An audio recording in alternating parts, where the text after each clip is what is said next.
প্রকৃতি, নিয়তি কখনোই কারোর সাথে পক্ষপাত করে না। প্রত্যেককে জীবনদান দেয়, সমান সুযোগ প্রদান করে। এটা সেই ব্যক্তির উপরে নির্ভর করে যে সে কিভাবে তার থেকে লাভবান হয়ে উঠবে।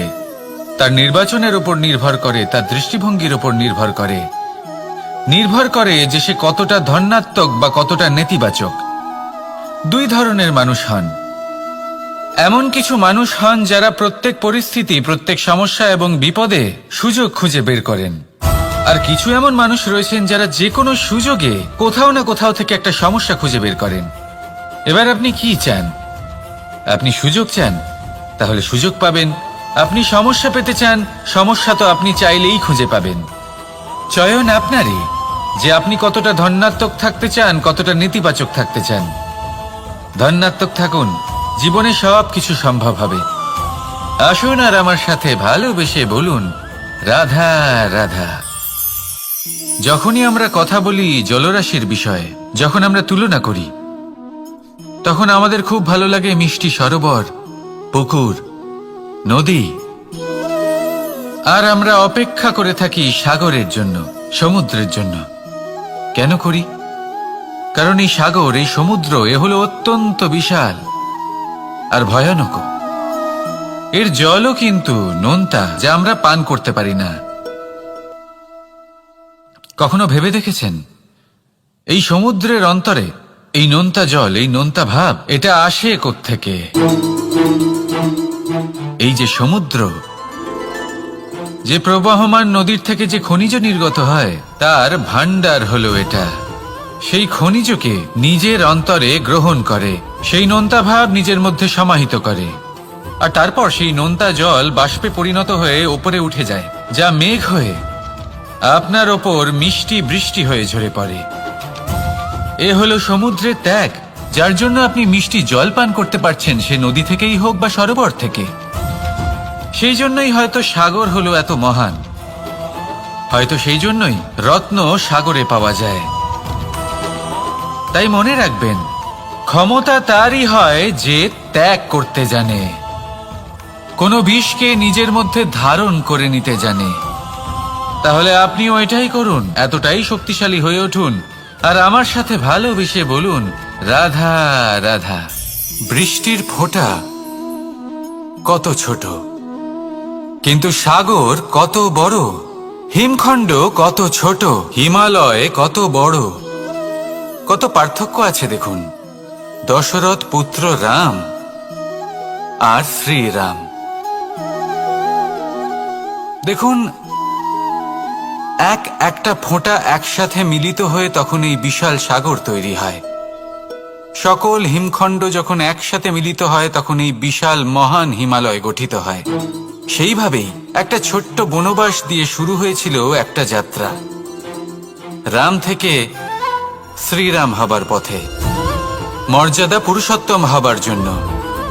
কিন্তু এর থেকে আপনি কি শিখলেন? বিন্দু আসলে মহান নয়, মহান হলো সাগর। হিমখণ্ড মহান নয়, মহান হলো হিমালয়।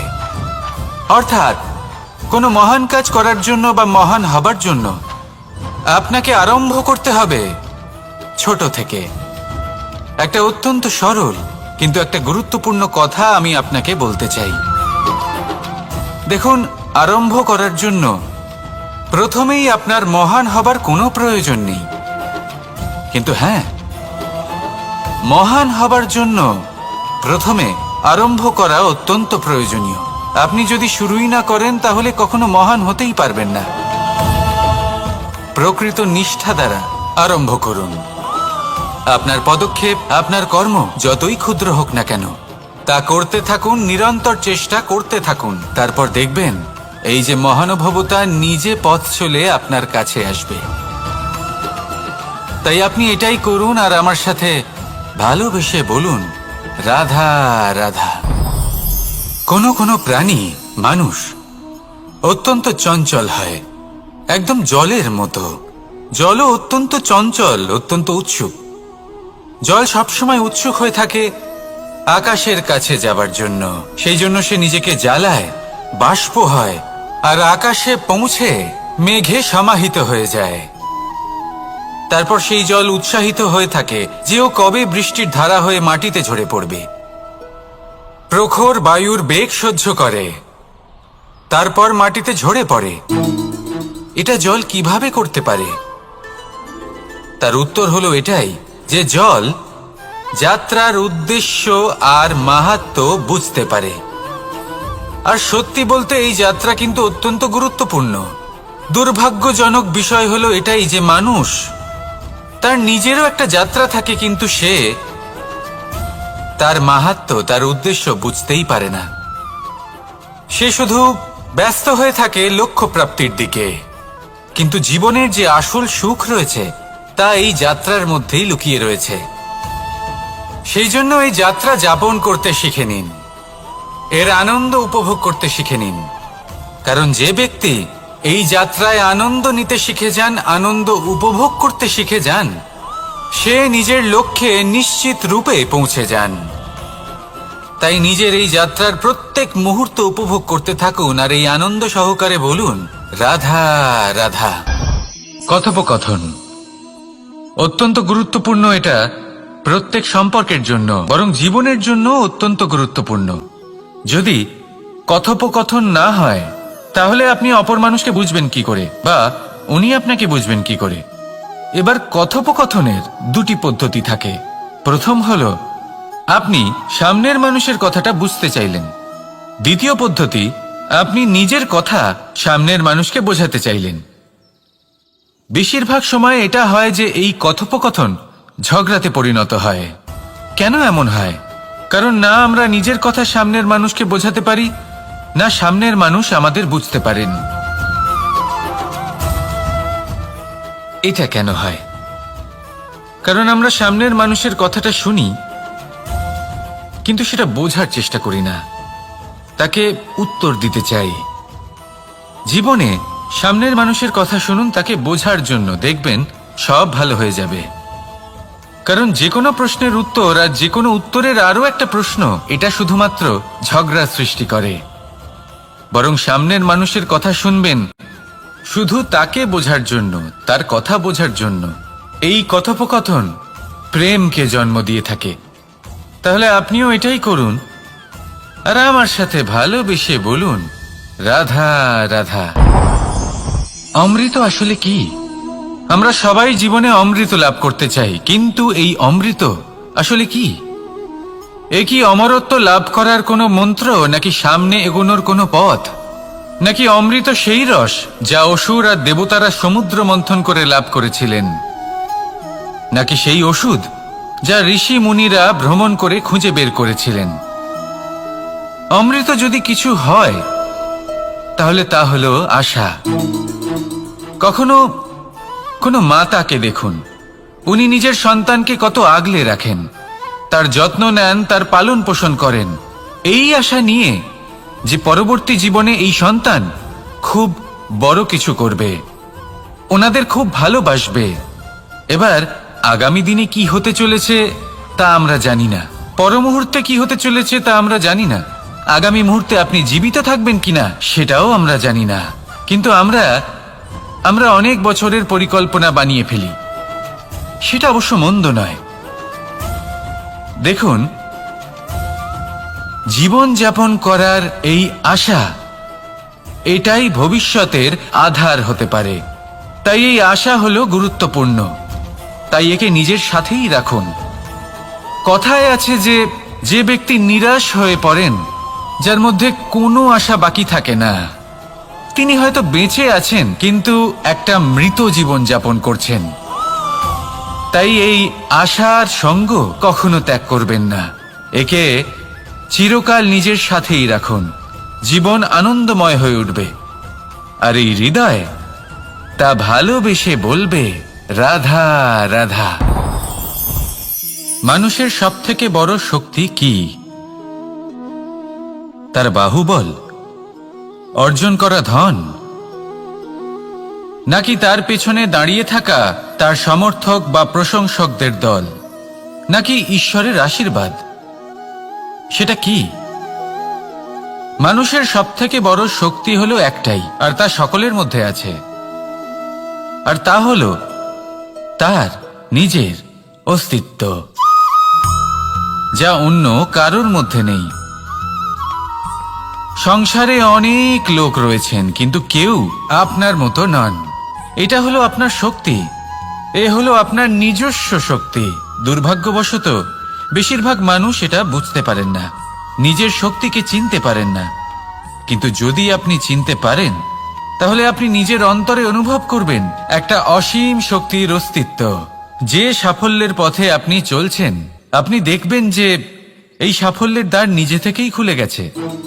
শুধু প্রয়োজন হলো নিজের এই শক্তিকে চিনে নেবার, নিজের এই বিশেষত্বকে বোঝার। কারণ এই যে আপনার বিশেষত্ব, এ কোনোদিনও আপনার থেকে দূরে চলে যাবে না, চিরকাল আপনার সাথে জড়িত থাকবে। যদি আমি বাহুবলের কথা বলি, সময়ের সাথে সেটা চলে যাবেই। যদি কথা বলি অর্জিত ধনের, তাহলে সময়ের সাথে সেটাও চলে যাবে। মিত্র, পরিবার, বন্ধু, আশীর্বাদ, এই সব কিছু আপনার থেকে দূরে চলে যেতে চলেছে, সেটা আপনিও জানেন। কিন্তু এই যে আপনার অস্তিত্ব, আপনার বিশেষ শক্তি, যা শুধু আপনার সাথে আছে, তা চিরকাল আপনার সাথেই জুড়ে থাকবে। দরকার হলো শুধুমাত্র এটা চিনে নেওয়ার, নিজের উপর বিশ্বাস রাখার, আর জীবনে এগিয়ে চলার। আপনি যদি এটা করেন, তাহলে সবাই এটা দেখে আপনার থেকে শিক্ষা নেবেন। তাহলে এটাই করুন, আর আমার সাথে ভালোবেসে বলুন, রাধা রাধা। জীবনে অনেক সময় আমরা সমস্যার জালে এমন ভাবে জড়িয়ে পড়ি যে আমরা বুঝতেই পারি না যে আমাদের কি করা উচিত, কার সাহায্য চাইবো, কার সাথে দেখা করব, বুঝতেই পারি না। অনেক সময় এমন হয় যে সমস্যা আমাদের থেকে শুরু হয় না, অন্য কারোর থেকে শুরু হয়। অনেক সময় এই সময় এমন খেলা খেলে যে আপনি সেই সমস্যায় ফেঁসে যান। কিন্তু সমস্যা যেখান থেকেই শুরু হোক না কেন, সেই সমস্যার সমাধান আপনাকে করতেই হবে। অনেক সময় মানুষ এমন বলেন, আমার অতীত এত বাজে, সেটা শুধরে কি হবে। এই ভুলটাই তারা করে বসেন। দেখুন, আগে যা হয়ে গেছে, যা শুধুই অতীত, যা সত্য তা কখনো বদলানো যাবে না। কিন্তু এটাও সত্যি যে এখন থেকে সামনের যে পথ, সেটাও আপনার হাতে রয়েছে। আপনি একে ভালোও বানাতে পারেন, খারাপও বানাতে পারেন। তাই আপনার এটা শুধরে নেওয়াই উচিত। কারণ মানুষ আসলে তার নিজের অতীতকে নয়, তার বর্তমানকে প্রভাবিত করতে পারে। এই বর্তমানই পরবর্তীকালে অতীত হবে, যা আপনি শুধরে নিতে পারেন। তাই আপনি সেই চেষ্টাই করুন, নিরন্তর চেষ্টা করুন। ধনাত্মক দৃষ্টিভঙ্গি নিয়ে নিজের বুদ্ধি প্রয়োগ করুন, সাহসের সদ্ব্যবহার করুন, যাতে আপনার আগামী সময় আপনি আরো ভালো করে তুলতে পারেন।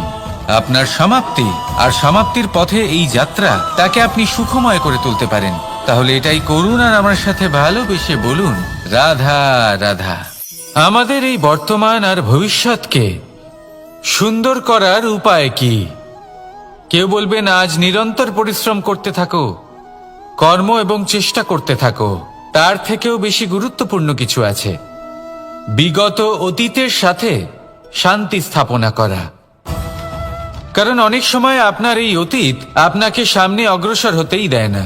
আর অতীতের এই বিতৃষ্ণা যদি আপনি ভুলতে না পারেন, তাহলে বর্তমানের এই মিষ্টি সুখ আপনি কিভাবে উপভোগ করবেন, ভবিষ্যৎকে কিভাবে সুন্দর বানাবেন?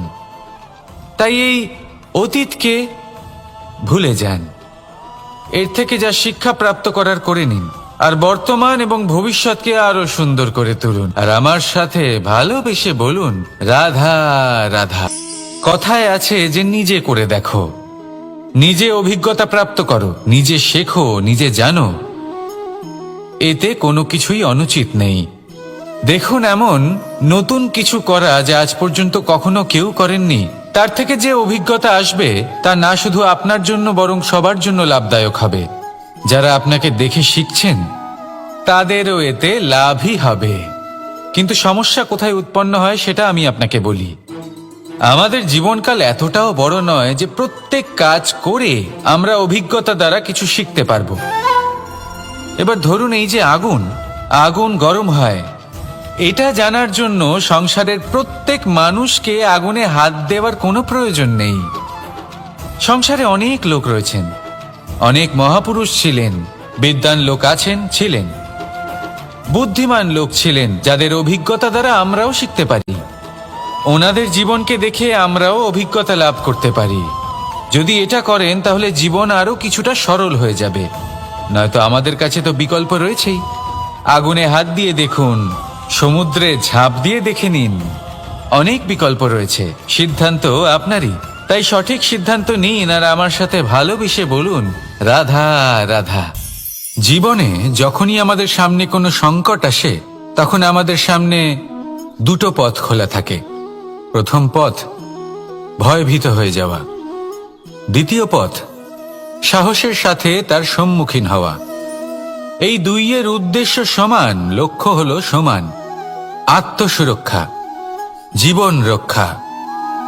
কিন্তু ভয়কে দুর্বল মনে করা হয় আর সাহসকে আপনার বল বলে মনে করা হয়। কারণ হলো এটাই যে ভয় তা হলো শুধুমাত্র একটা প্রতিক্রিয়া, আর সেইখানে সাহস এটা হলো একটা নিশ্চয়, একটা প্রতিবদ্ধতা। আর যদি সাহসের সাথে আপনি সংকটের সম্মুখীন হন, তাহলে হয়তো সেই সংকট আপনি চিরকালের মতো দমন করতে পারবেন। কারণ বিপদ যখন আসে তখন সর্বপ্রথম আমাদের দ্বন্দ্ব হয় এখানে, মনে। সেই বিপদের সম্মুখীন আমরা এখানে হই। যদি এই হৃদয়কে, এই মনকে আপনি সাহসী করে তুলতে পারেন, তাহলে তাতে কখনো ভয় আসবে না। আর সেই বিপদের সম্মুখীন হওয়াও সরল হবে, জয়লাভ করাও সরল হবে। তাই নিশ্চিত রূপে সাহস হলো অধিক শ্রেষ্ঠ। জীবনে যখনই কোনো সংকট আসবে, তখনই সাহসের সাথে তার সম্মুখীন হন আর আমার সাথে ভালোবেসে বলুন, রাধা রাধা। আমরা সকলে জীবনে ঈশ্বরের কাছে কিছু না কিছু প্রার্থনা করি, আর ঈশ্বর যখন আমাদের মনস্কামনা পূরণ করেন তখন আমরা প্রসন্ন হয়ে যাই।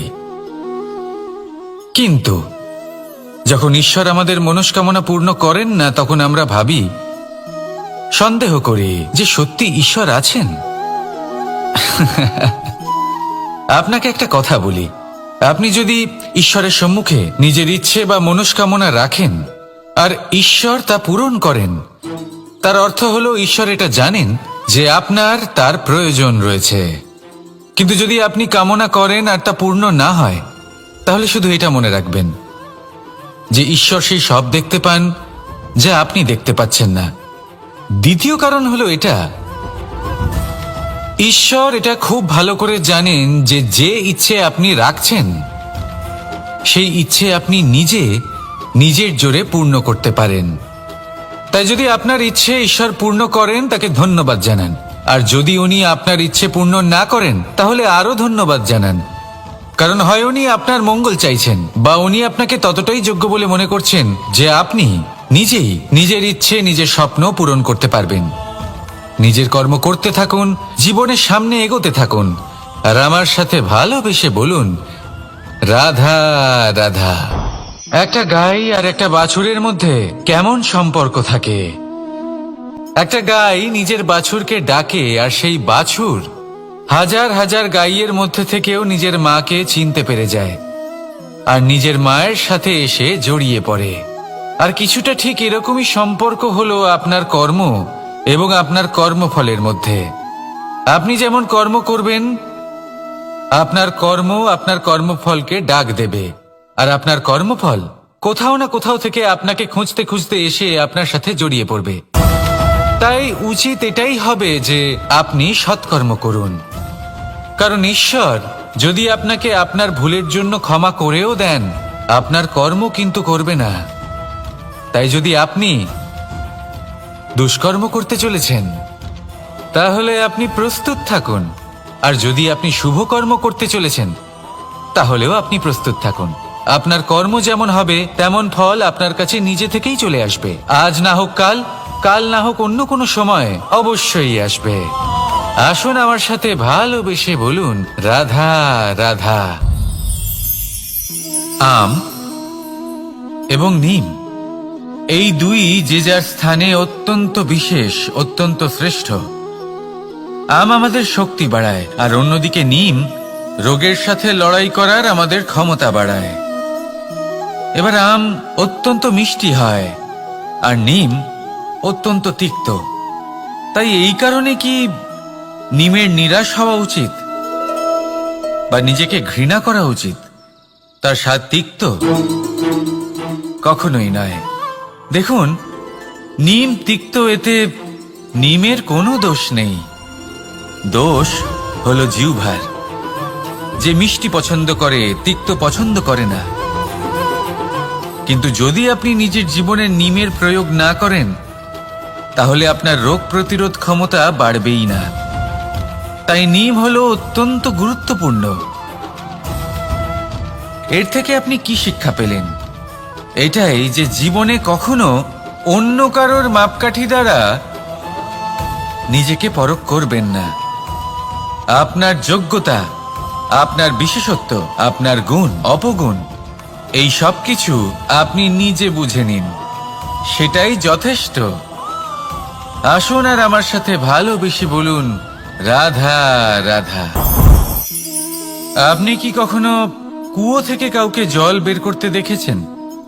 একটা পাত্রকে দড়ি দিয়ে বাঁধা হয়, তারপর তাকে কুয়োতে ফেলা হয়, টেনে তুলতে হয়, তবেই জল পাওয়া যায়। খুব সহজ ব্যাপার। কিন্তু কখনো এটা ভেবে দেখুন, কুয়োতে পাত্র ফেলার পরে যদি পাত্র সোজা হয়ে থাকে, তাহলে তা জলে প্রবেশ করতেই পারবে না। না জল সেই পাত্রে প্রবেশ করতে পারবে, সেই পাত্রকে নত হতে হবে, তবেই জল সেই পাত্রে প্রবেশ করবে, তবেই টেনে আনলে সেই জল আপনার তৃষ্ণা নিবারণ করবে।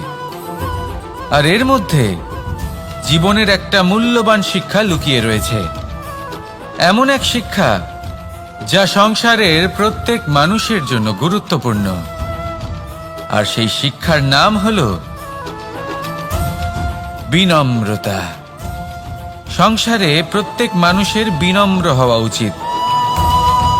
আপনি নিজেকে বিনম্র করে তুলুন, আপনি বড়দের আশীর্বাদ লাভ করবেন, সাফল্যের মুখও দেখতে পাবেন। আপনি যদি বিনম্র না হন, তাহলে কিছুই টিকবে না।